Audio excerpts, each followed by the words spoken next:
મિત્રો આપણે મૂળભૂત અધિકારોમાં છેલ્લો અધિકાર આવે છે અનુચ્છેદ 32 બંધારણીય ઇલાજોનો અધિકાર।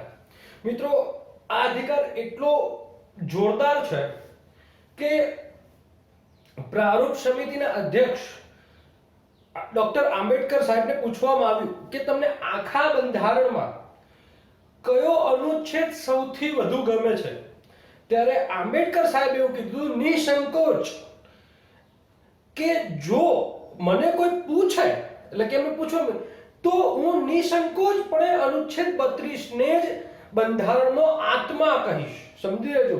એટલે પહેલો પ્રશ્ન એ કે ઘણી વખત પૂછાયેલો કે નીચેનામાંથી કયા અનુચ્છેદને બંધારણનો આત્મા કહેવામાં આવ્યું છે, તો અનુચ્છેદ 32 માં અનુચ્છેદ 32 ને બંધારણનો આત્મા કોને કીધું છે, તો આંબેડકર સાહેબે। હવે મિત્રો જ્યારે સંવિધાન બનાવ્યું ત્યારે નિર્માતાઓને ખબર જ હતી ભારતની પબ્લિકની વિચારસરણી, ક્યારેક ક્યારેક નેતાઓની વિચારસરણી પણ એમને અંદાજ લગાવ્યો હતો કે મૂળ અધિકારો ગમે એટલા આપી દઈએ પણ એ અધિકારોનું જ રક્ષણ ન હોય તો એ અધિકારો શું કામના। એટલે પહેલું કામ એમને કર્યું કે લોટ્સ ઓફ અધિકારો આપવા એ મહત્વના નથી પણ આપેલા અધિકારોનું રક્ષણ હોવું જોઈએ, તો એને રક્ષણ કરવાને એક અધિકાર બનાવી દીધો। સમજો મિત્રો કે એને રક્ષણ કરવાને એક અધિકાર બનાવી દીધો અને અનુચ્છેદ 32 એ બંધારણીય ઇલાજોનો અધિકાર, એટલે જે 1 થી 5 જે મૂળભૂત અધિકાર છે એ મૂળભૂત અધિકારોનું રક્ષણ માટે પણ એને એક અધિકાર બનાવી દીધો અને એ અધિકાર થવાને કારણે એ બંધારણની મૂળભૂત સંરચના કહેવાયો, બેઝિક સ્ટ્રક્ચર। અને બેઝિક સ્ટ્રક્ચર હોય ત્યારે બંધારણની પ્રસ્તાવના એવું કહેવામાં આવે છે, બંધારણની પ્રસ્તાવનામાં ઉલ્લેખ છે કે બંધારણીય સુધારા કરવા હોય તો એને સ્ટ્રક્ચર, એનું બંધારણ કે એનું સંરચના બદલાવી ના જોઈએ, એટલે કે અનુચ્છેદ 32 માં સુધારો થઈ શકતો નથી। હવે મિત્રો પહેલી વખત મારા લેક્ચરમાં કંઈક લખેલું તમને જોવા મળશે પણ આ અનુચ્છેદમાં કંઈ રહી ના જાય એટલા માટે લખેલું છે। લખેલું છે બધું નથી, એના ઉપર આપણે વિશેષ ચર્ચા કરવાની છે, આ ચર્ચા માટે છે। તો પહેલું સમજી લઈએ કે અનુચ્છેદ 32 માં કેટલા ઉપખંડો છે, તો મિત્રો અનુચ્છેદ 32 માં કુલ 4 ઉપખંડો છે, 32(1), 32(2), 32(3) અને 32(4)। એટલે પહેલું કામ એ સમજ લેવાનું કે અનુચ્છેદ 32 માં કુલ કેટલા ઉપખંડો છે, તો 4 ઉપખંડો છે। હવે મિત્રો આપણે 32(1) સમજી લઈએ કે 32(1) માં શું શું છે, તો 32(1) માં એની વ્યવસ્થા કરવામાં આવેલી છે કે ભાઈ શું કઈ પોઝિશન છે ને કઈ રીતે આગળ વધશે।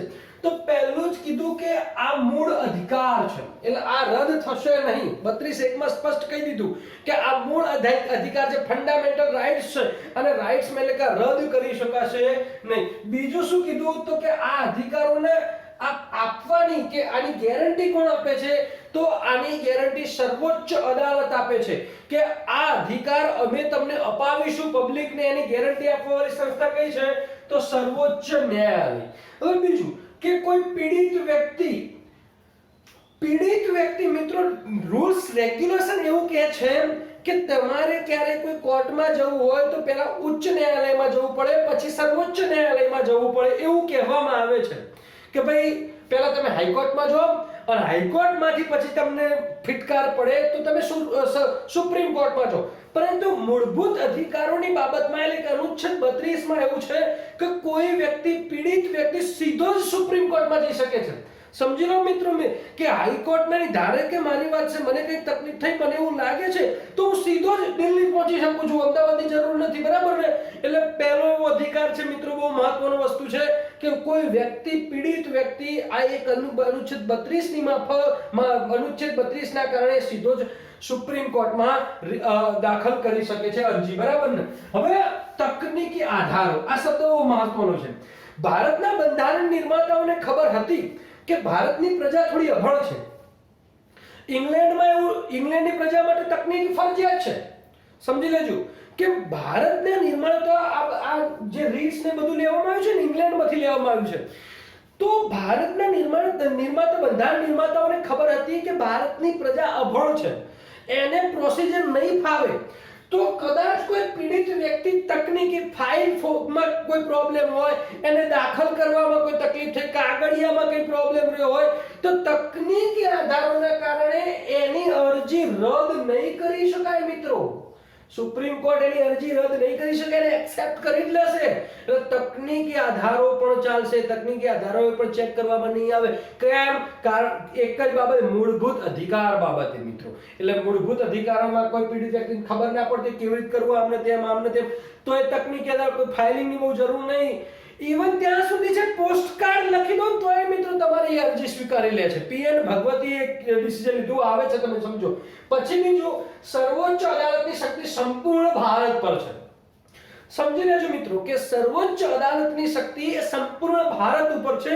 બીજું કે કોઈ તાબાની છે એ પોતાના અધિકારની છે. ધારો કે ગુજરાત હાઈકોર્ટ એ ગુજરાત લેવલની શક્તિ ધરાવે છે, પણ સર્વોચ્ચ અદાલત એટલે કે આ બાબતે કોઈ તમે અધિકાર કરો ત્યારે તમારો મૂળભૂત અધિકાર છે, મૂળભૂત ફંડામેન્ટલ રાઇટ્સ કોઈ મધ્યપ્રદેશ વાળા વ્યક્તિના કારણે ઉલ્લંઘન થયું હોય, તો બીજી સરકારના કારણે ઉલ્લંઘન થયું હોય, તો સર્વોચ્ચ અદાલત આખા ભારતને એ જાહેર કરી શકે, તમારો અધિકારનું રક્ષણ કરાવી શકે. તો યાદ રાખજો સંપૂર્ણ ભારત પર છે.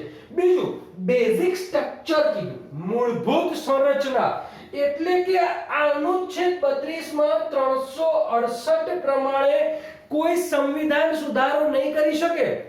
નહીં તો સરકાર તો 300 અનુચ્છેદ સાદી બહુમતીથી સુધારો કરી નાખે, પણ 368 પ્રમાણે કોઈ સુધારો કરી શકશે ને. આ બેઝિક સ્ટ્રક્ચર છે, એમાં કોઈ સુધારો નહીં. અનુચ્છેદ 32 1 માં કીધેલું છે.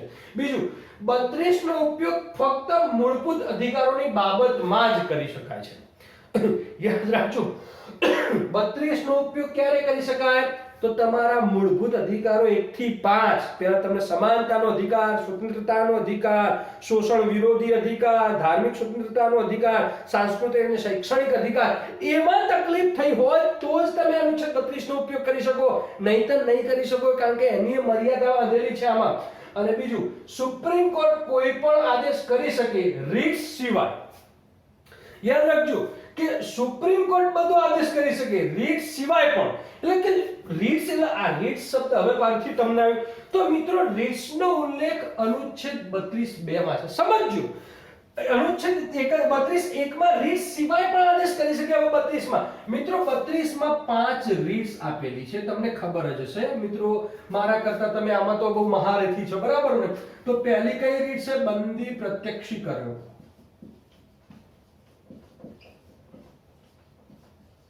પછી પરમાદેશ. આ કોઈ બે મિત્રો લાઈન સરકાર આડી અવડી થઈ જાય તો વાંધો નહીં, એવું જરૂર નહીં કે આ પહેલી, આ બીજા નંબરની, ત્રીજા નંબરની, તમે અહીંથી યાદ રાખો, કોઈ ટેન્શન નહીં. પરમાદેશ.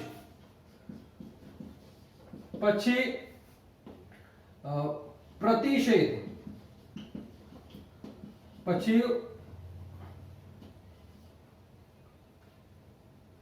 પછી બે બાકી રહી જાય, એક જ મિનિટ. પ્રતિષેધ, પછી ઉત્પ્રેક્ષણ, અને છેલ્લી કઈ આવે છે? અધિકાર પૃચ્છા. કોવોરન્ટ. બરાબર ને? ક્લિયર? આ 5 રીત સિવાય પણ સમજી લેજો કે સુપ્રીમ કોર્ટ આ 5 રીત સિવાય પણ બીજો આદેશ કરી શકે જો મૂળભૂત અધિકારોનો બચાવ હોય તો, ઉલ્લંઘન થયું હોય તો વ્યક્તિ માટે. એટલે યાદ રાખજો કે જરૂર નથી કે પ્રાચીન રીતનો જ ઉપયોગ કરી શકે. સુપ્રીમ કોર્ટ પર બીજા આદેશનો ઉપયોગ કરી શકે. ત્રીજું, કોઈ વ્યક્તિ સુસંગત ન હોય તેવી રીટ્સની માંગણી કરે તો. હવે પ્રશ્ન એવો થાય મિત્રો કે મને ખબર નથી પડતી કે મારો કોઈક અધિકાર છીનવાયો, બરાબર? માની લીધો મારો અધિકાર કંઈક છીનવાયો, હું બહુ ભણેલો નથી, હવે મેં મારો અધિકાર છીનવાયો હોય પરમાદેશ પ્રમાણે અને મેં અરજી કરી દીધી બંદી પ્રત્યક્ષીકરણ પ્રમાણે કે ભાઈ મારે બંદી પ્રત્યક્ષીકરણની રીટની જરૂર છે, મારો અધિકાર. તો સુપ્રીમ કોર્ટ ના નહીં પાડે કે તારો તો યાર પરમાદેશની રીટ છે, કેન્સલ થયા કરી ફાઇલ પાછી જતી રહેશે. નહીં, સુપ્રીમ કોર્ટ એક જાતે ડિસિઝન લેશે કે ભાઈ ના, આનો આ મૂળભૂત અધિકાર છીનવાયો છે તો આ વાત તમે ખોટી કરી છે, અમે તમને આ આપીશું. એટલે યાદ રાખજો કે સુપ્રીમ કોર્ટ સ્વ વિવેકાનુસાર રીટ જાહેર કરી દેશે જો કોઈ ખોટી હોય તો. બીજું, કોઈ વ્યક્તિ સુસંગત ન હોય તેવી રીટ્સની માંગણી કરે તો પણ ચાલે, પીડિત વ્યક્તિને નક્કી કરેલ સમયમાં જ પ્રાર્થના. હવે મિત્રો આ બહુ મહત્વનું છે.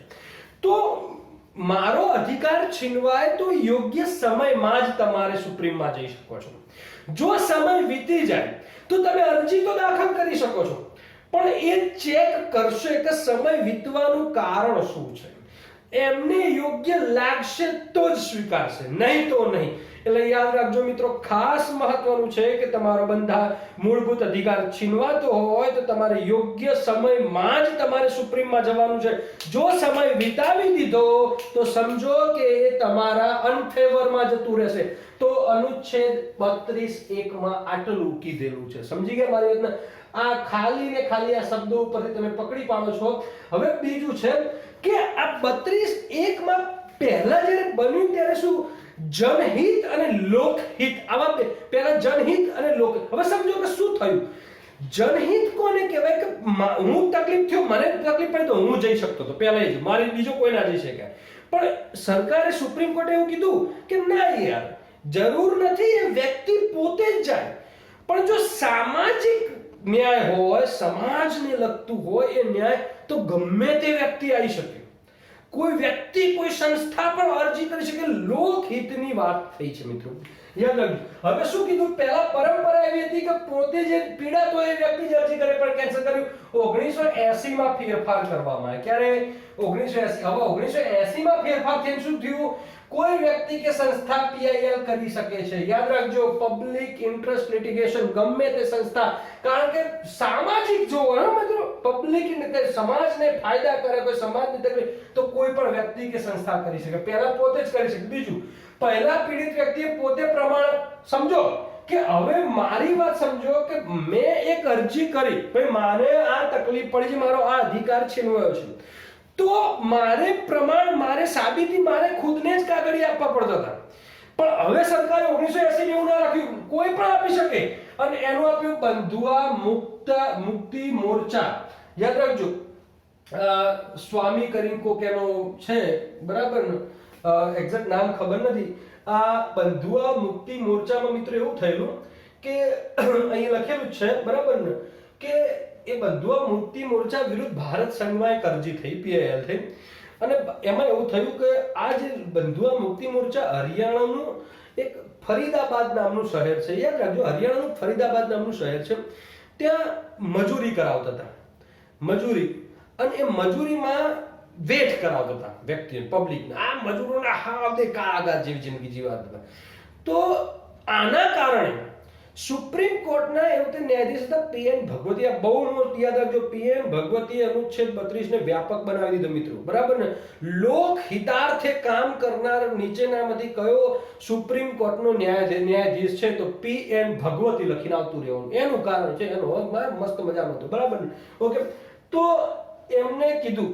તો પછી મિત્રો PN ભગવતીએ શું કર્યું, 2 જજોની કમિશનર તરીકે નિમણૂક કરી કે જાઓ તમે ફરીદાબાદમાં જાઓ, તમે ચેક કરો કે યોગ્ય છે. તો એ 2 જજો જ્યાં ચેક કર્યા અને એમને કીધું કે હા, આ તો વાત બરાબર છે કે આ તો હાલ ખોટી રીતે મજૂરી થઈ રહી છે. તો પટવર્ધન, યાદ રાખજો, પટવર્ધન IIT ના પ્રોફેસર હતા. પટવર્ધનને આખા કેસની ચેકિંગ કરવા માટે નિમણૂક કરવામાં આવે છે. પટવર્ધન મગજ બેસી ગયો. એવું ને એવું શું થયું, PUDR પબ્લિક યુનિયન ડિફેન્સ, બરાબર ને, આખું એ છે એસોસિએશન, એને એશિયાઈ રમતો હતી. એશિયાઈ રમતોમાં જે કામ કરવામાં મજૂરો લેતા એમને તકલીફ હતી. તો ભારત સરકારમાં એમને અરજી કરી, ભારત સરકાર, અને એમાંય ફાયદો થઈ ગયો.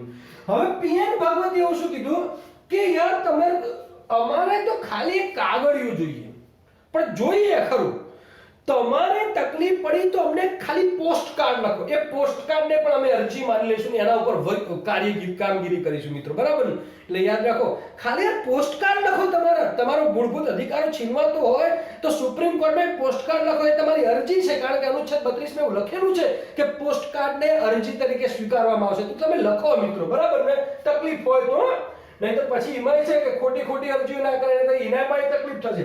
બીજું કે જરૂરી નથી કે પોસ્ટકાર્ડ આવે તો જ, જો અમે સમાચારમાં જોઈએ કે સમાચારમાં આવું થઈ રહ્યું, આવું થઈ, સમાચારની પણ અમે આધાર લઈ શકીએ કે આ સમાચારની અરજી.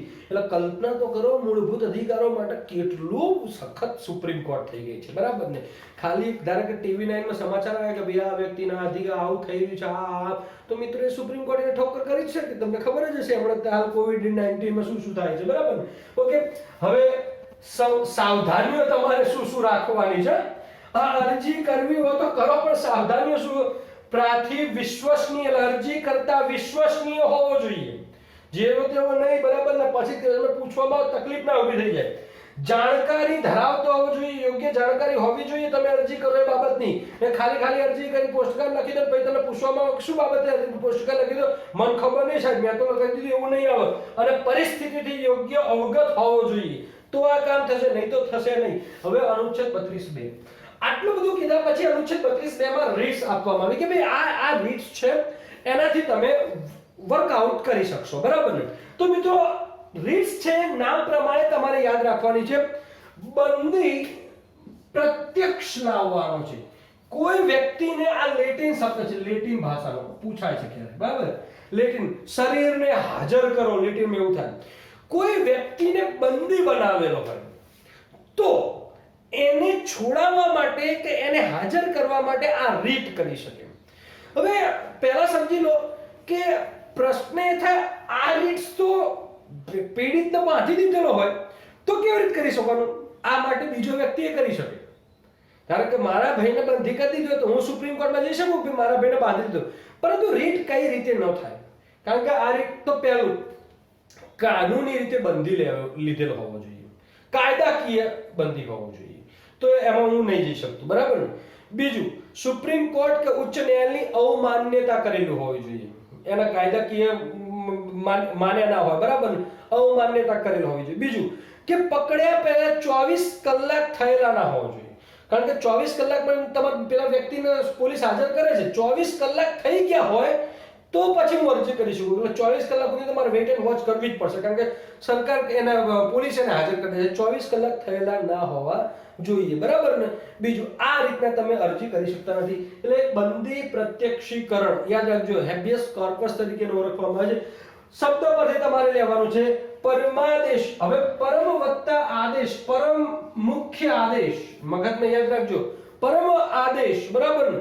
આ એવો કોઈ વ્યક્તિને કે કોઈ અધિકારીને આદેશ કરવામાં આવે છે કે ભાઈ તું આ કામ કર. આદેશ શબ્દ છે, સમજી લેજો કે તું આ કરવાનું છે. એટલે કોઈ ન્યાયાલય કે કોઈ વ્યક્તિ પોતાના કાર્યક્ષેત્રમાંથી બીજા બહાર જતો હોય કે કોઈ ખોટું કાર્ય કરતો હોય તો એને આદેશ કરીને રોકવામાં આવે છે, મગજમાં એને આદેશ કરવામાં આવે છે. બીજું, પ્રતિષેધ, પ્રોહિબિશન.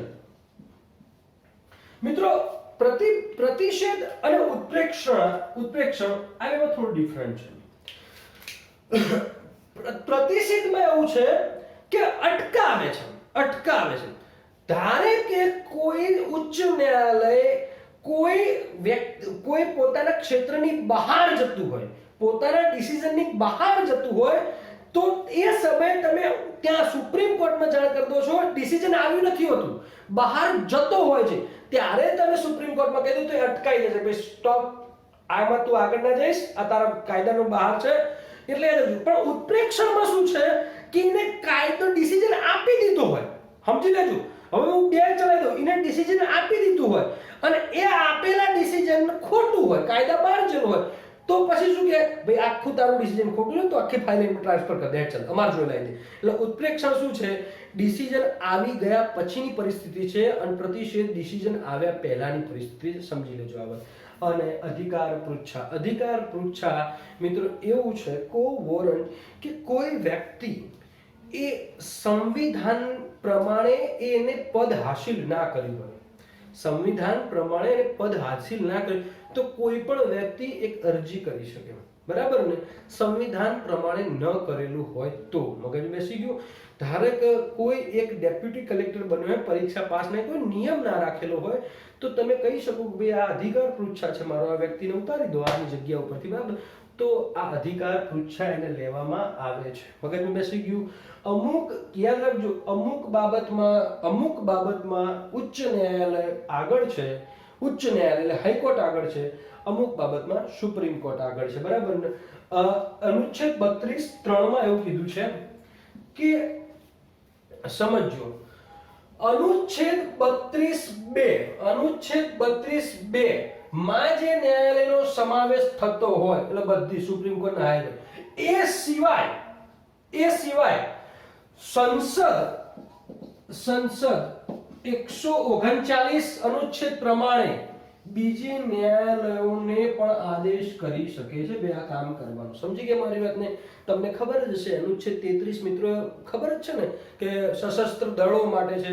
અનુચ્છેદ 34 એવું છે કે અમુક જગ્યાએ કોઈ નિયમ લાગેલો હોય પોલીસ ફોર્સ ને એ બધું, તો એના માટે 33 અને 34 બહુ અગત્યનું નથી, છતાંય વાંચી લેજો, એક બે લીટીના છે, કોઈ પ્રશ્ન નથી. અન્ય ન્યાયાલય માટે અનુચ્છેદ 32(4).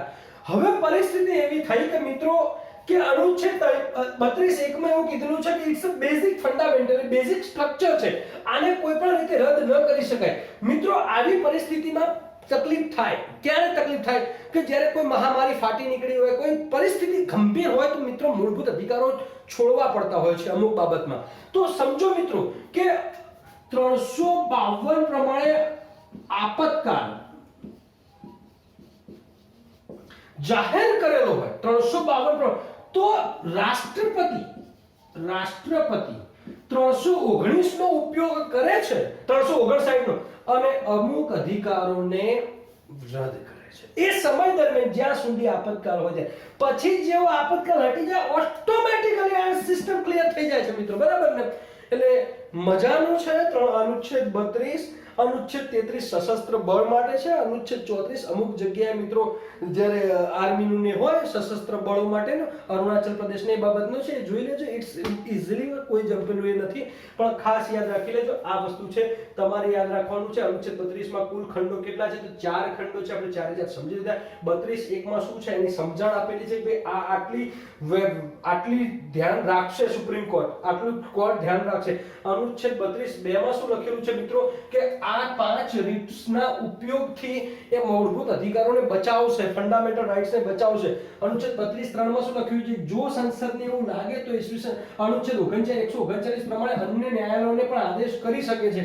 અને મિત્રો 32(4) માં શું લખેલું છે? રાષ્ટ્રપતિ, યાદ રાખજો, જ્યારે દેશમાં 352 પ્રમાણે આપતકાળ લાગે ત્યારે રાષ્ટ્રપતિ પોતાની સત્તાની રૂએ અનુચ્છેદ 359 પ્રમાણે મિત્રો એ મૂળભૂત અધિકારો ઉપર દબાણ લાવી શકે છે, સ્ટોપ જાહેર કરે છે.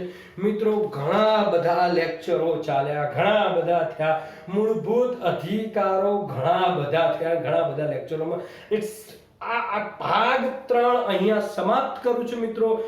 નેક્સ્ટ ભાગ આપણે ભણીશું DPSP, directive principle of state policy, અનુચ્છેદ 35 થી લેવાનું છે, રાજ્ય નીતિના માર્ગદર્શક સિદ્ધાંત.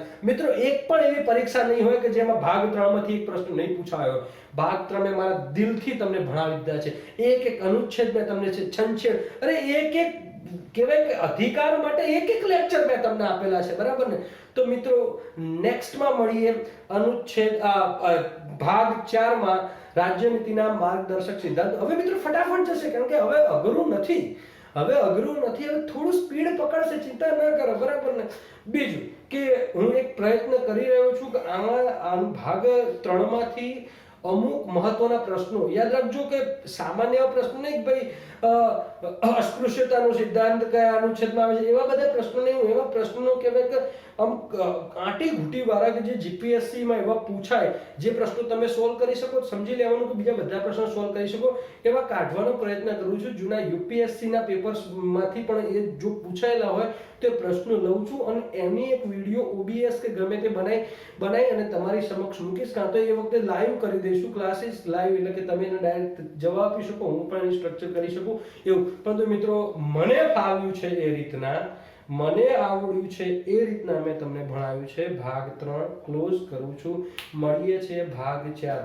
મિત્રો ખાસ તમને એ કહું છું કે જો તમને સારું લાગતો હોય મારો વિડીયો તો આપના મિત્રોને પહોંચાડો, કારણ કે this is a free of cost.